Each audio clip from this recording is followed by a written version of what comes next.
Welcome to the Martial Arts Lifestyle Podcast, where we talk with martial arts practitioners about their histories and the influence that their practice of martial arts has on their lives. You are listening to the free version of this podcast, which is abbreviated. Help support this program by considering to subscribe to us on Patreon, where you will get 4 full-length podcasts each month, 1 week before the YouTube release date. The cost is that of about 1 coffee shop coffee per month. Go to www.patreon.com/malmag to subscribe. That is www.patreon.com/malmag.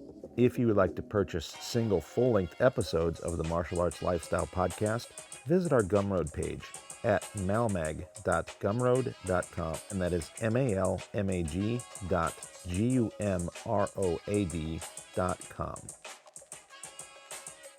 This week I get on Zoom to the East Coast and I talk with Krysta Scharlach. We talk a bit about how she got into martial arts and as well as her methods in training and building confidence in people. Sit back and enjoy. Welcome to the Martial Arts Lifestyle Podcast, and today I've got on Zoom someone from the East Coast, so we're kind of doing this nice early evening for them, early afternoon for me kind of thing, and this young lady is someone that I've met through the Greater Inosanto family, as I have been probably, for the most part, I think, grabbing most of my people from that. It's one of those fortunate families that I know quite a few people, and there's a lot of very interesting people in there, and this young lady, Krysta Scharlach, is one of them. And she's got a very interesting background, does a lot of really cool things. And let's find out a bit about her. So welcome to the show, Krysta. Thank you. Thanks for having me. Absolutely. So I guess we should start maybe on how you got involved in martial arts. Good question. So the easy answer is that I was bored of going to the gym. I didn't see myself making any progress there. And it was very crowded. It's like January 1st, with all the new resolutionaries who are, ready to get back to a healthy lifestyle. And it was just full of people. And so I started training with a friend of mine who was an instructor under, who would end up being my eventual instructor, Brian Mossy. Just a couple of people in his garage. And we started just doing the basics, As part of that, I wanted to get fitter because I found myself struggling a little bit in the PT section, struggling when I was sparring with cardio. And so I started running. And when I was out there running, I became uniquely aware of the fact that I was a target. And I really started to get into martial arts when I realized that it was the thing that made me feel like I would not be a target, that I would be okay if somebody decided to attack me. And so that's why I kept it up, I guess. So 2-part answer. Wow, that's actually a pretty interesting progression, because a lot of people I talk to, myself included, are attracted to it initially because of the potential physical danger of bullies or being attacked. I don't worry, well, you've seen how big I am. I don't worry about that kind of thing currently.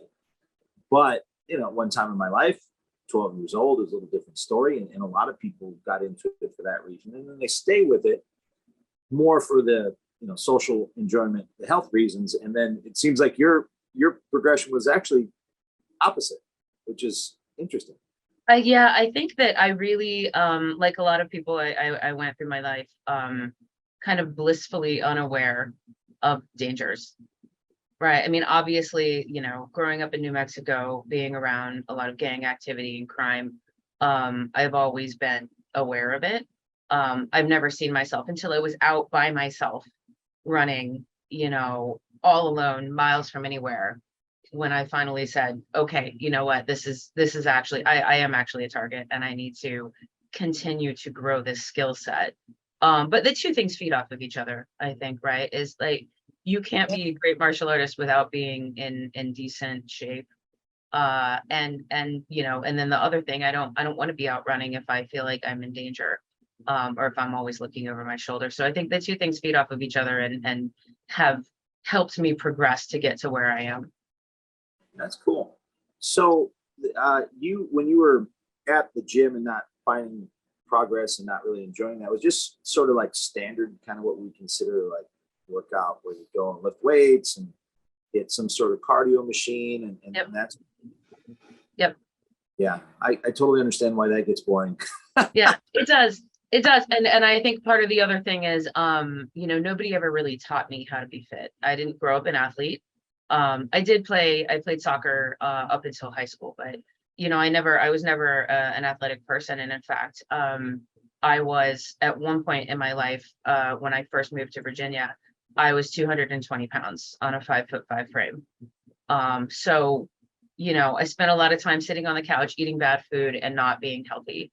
And it was really dangerous. And when my brother became ill, he had cancer. He was originally misdiagnosed as just diabetes complications because he was a big boy. He was about 400 pounds at his height. He was 6'3". And they missed it for months and months and months. And that scare, when he found out that he had type 2 diabetes, I think is something that really got me off the couch and got me moving and got me looking at diet. But like I said, I didn't really have a playbook for that. I didn't have a coach. I didn't have anybody to help me with that. And so I tried a lot of things that, were not quite what I needed, like going to the gym twice a week, doing some lifting, doing some cardio on the elliptical. And I made progress. I mean, admittedly, I did make progress, but it stalls out, right? It stalls out. You hit plateaus unless you stay motivated and you Right. stay, around other people that are on the same journey as you and are trying. And I think that's where the martial arts community really comes in, and has really helped me to kind of maintain that and be around people that are just excellent in fitness and in diet and in understanding of what you need to do in order to train around injuries. For example, as the older I get, the harder it is, right? As you know, and everybody knows, every 5 years, everything falls off and you got to start all over again and figure out how to move. So yeah. Everything falls off. I think it's a good way to to phrase it. It sure feels like it. I go through phases of everything. I'm injured everywhere, and I'm relatively healthy. Yeah. So I definitely try to appreciate those times and like stop and go to myself. Wow, like nothing hurts today. Like I feel good. I can do deep squats. I can run without pain. But for sure there are times when I'm naturally clumsy and I get injured. Right. So all you young people who may be watching, probably not because this isn't on TikTok, but just in case some teenage 20s, 30-ish people or early 30-ish people are listening, treasure that time. But take care of yourself, prepare for physical therapy is your friend. Yes. Right. Yeah. All of that, Kathy Long used to discuss that in great detail when she taught a class at the academy. And, that actually reminds me, I should bug her to come on here. She'd be a great person to talk with about that. But, because she kept at a pretty high performance level professionally into her 50s.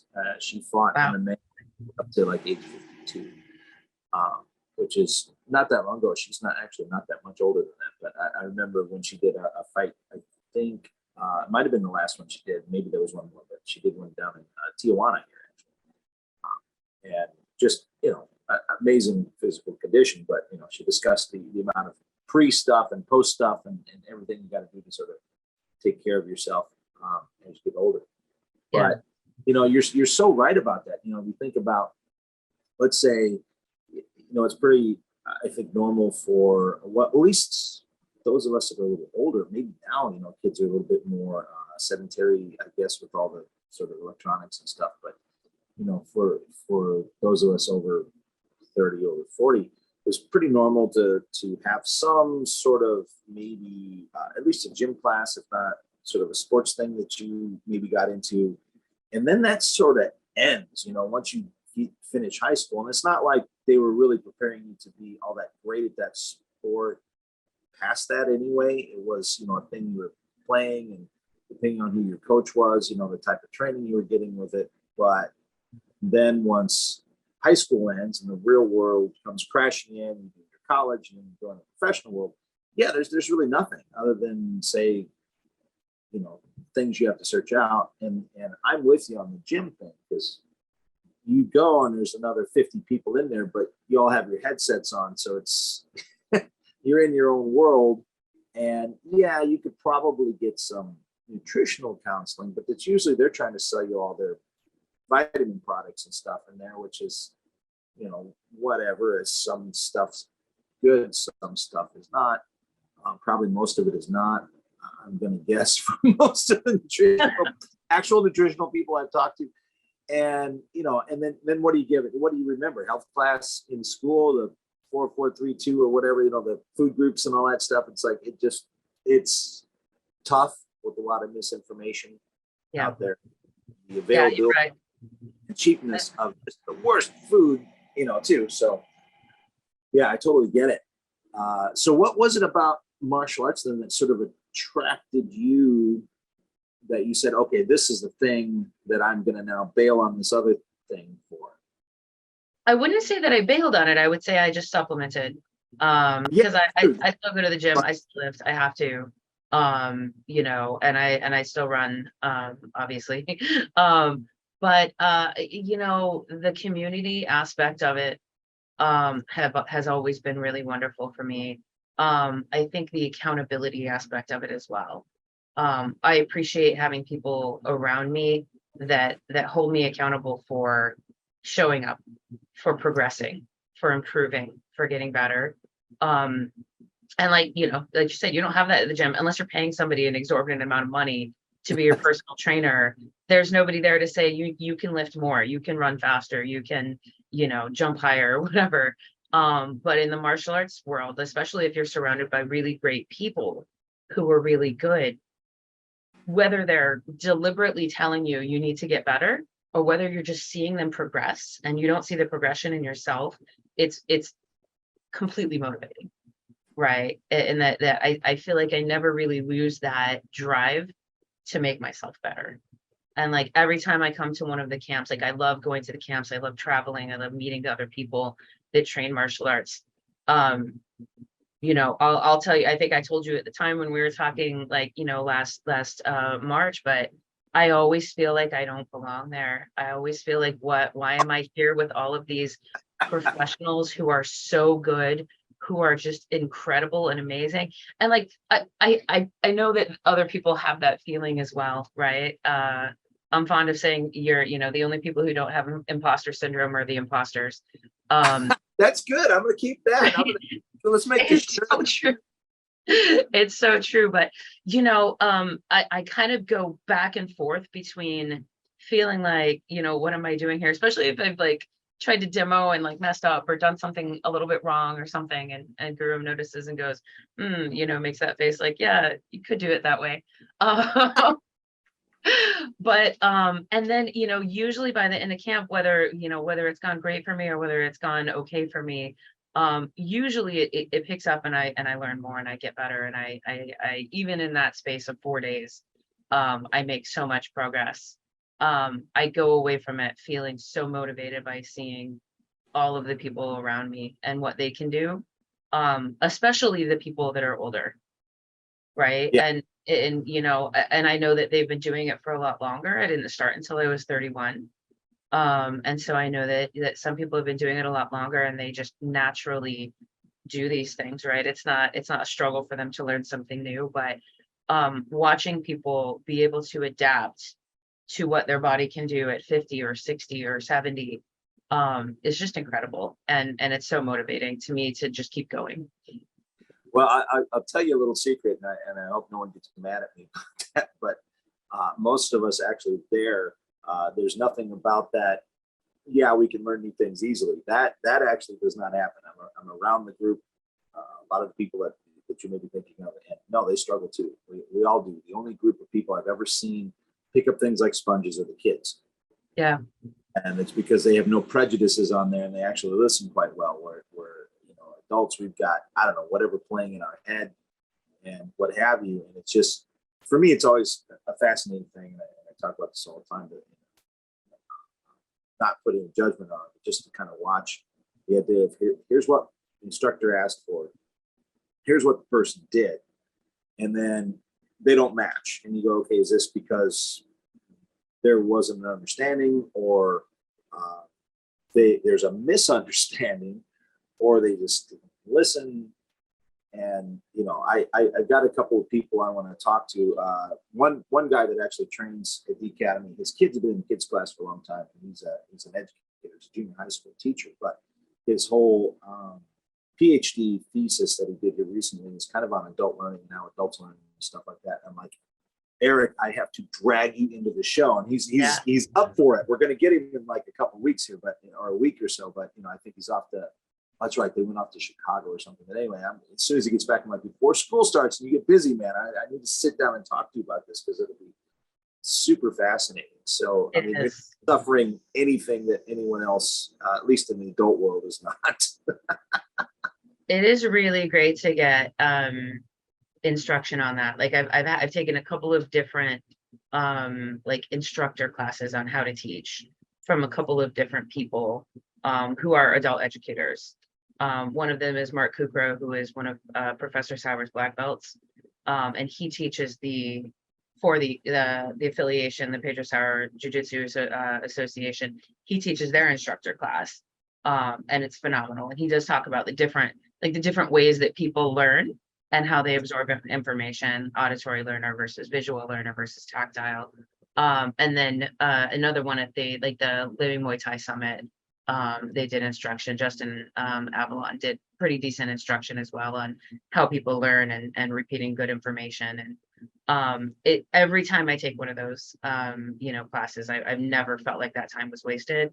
I've only felt like it's improved my ability to just get that information through to people, because sometimes it's not that they are dense, it's just that you have to say it a different way, right? You're not using their language or their vernacular, and so you're missing the mark with them. And as soon as you restate it in a different way, or you find their reference point, I think it makes communicating that so much easier. So that'll be a great show. Oh yeah.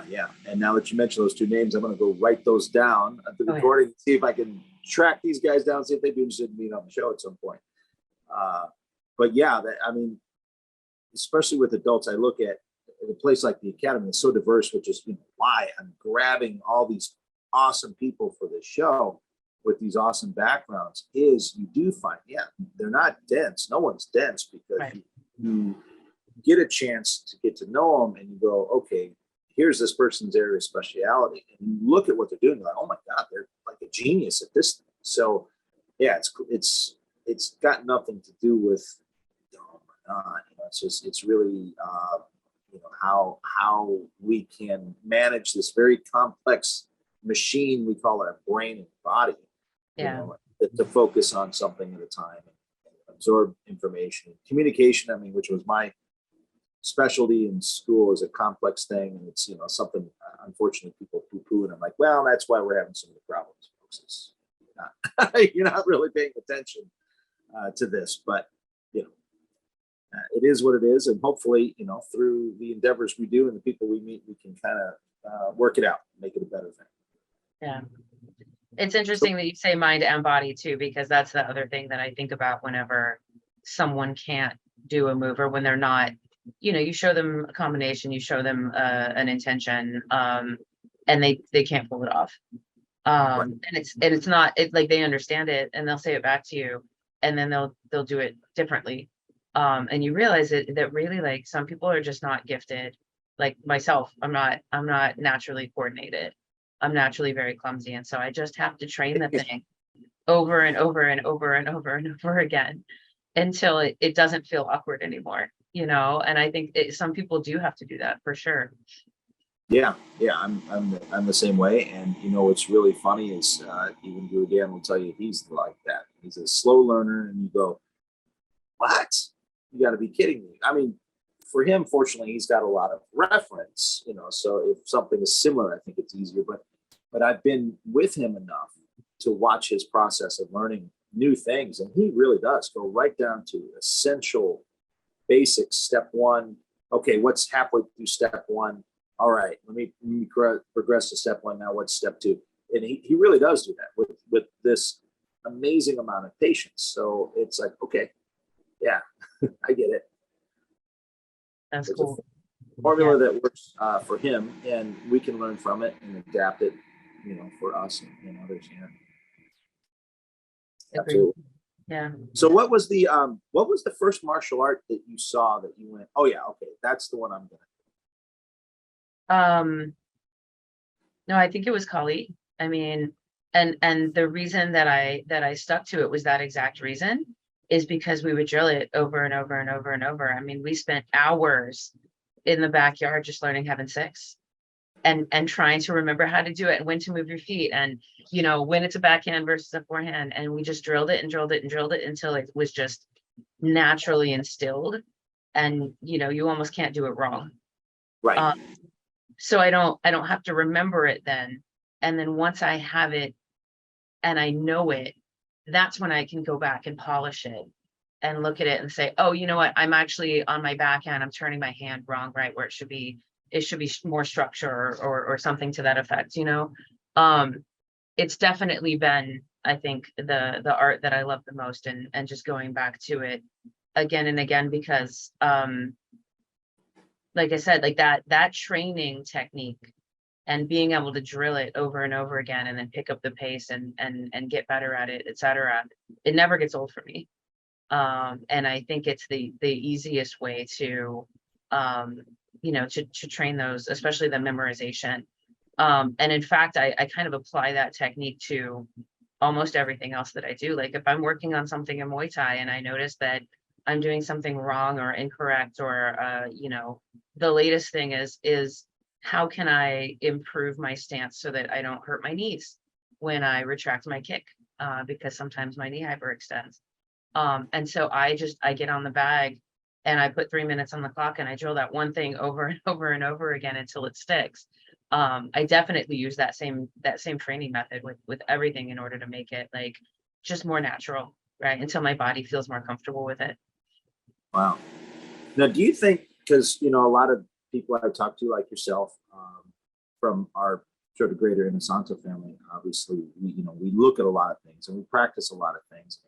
And I mean, there's a deeper conversation to be had about how these things aren't that much different. But at the same time, do you think it's easy or a pitfall that's easy to sort of get away from the idea of doing what you're saying there, which is repping something out until we kind of really get good at it, in favor of the new shiny thing that's being dangled over here? Yeah, I think for sure, right?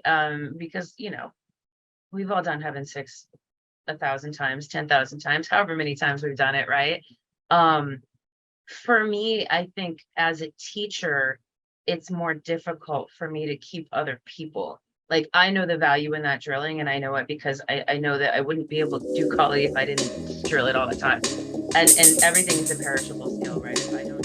And this concludes the abbreviated version of the Martial Arts Lifestyle Podcast. Please click the like and subscribe buttons as well as the notification bell. Also consider subscribing to the full-length podcast at www.patreon.com/malmag or purchasing individual full-length episodes at malmag.gumroad.com. Thank you for listening to this episode with Krysta Scharlach. Coming up next week, yet another dynamic lady who knows some Muay Thai and how to kick some ass and smile at the same time, Donna Myers. Check out the Malmag store at www.martialartslifestylemagazine.com and click on the store tab. There, you will find a full selection of Timmy B's brand sticks for FMA and Krabi Krabong, as well as Timmy B's and Dos Manos t-shirts. Many more products coming soon. Also click on our courses tab to purchase online courses, right now featuring a course in the Dos Manos stick of FMA. More courses to come. This show is produced by Martial Arts Lifestyle Magazine. Visit us at www.martialartslifestylemagazine.com and enjoy the free version of our online magazine with articles, a recommended schools page, and a worldwide events calendar. Music by Jack Al Relic. Martial Arts Lifestyle Magazine and the Martial Arts Lifestyle Podcast are trademarked and copyrighted by TNT LLC.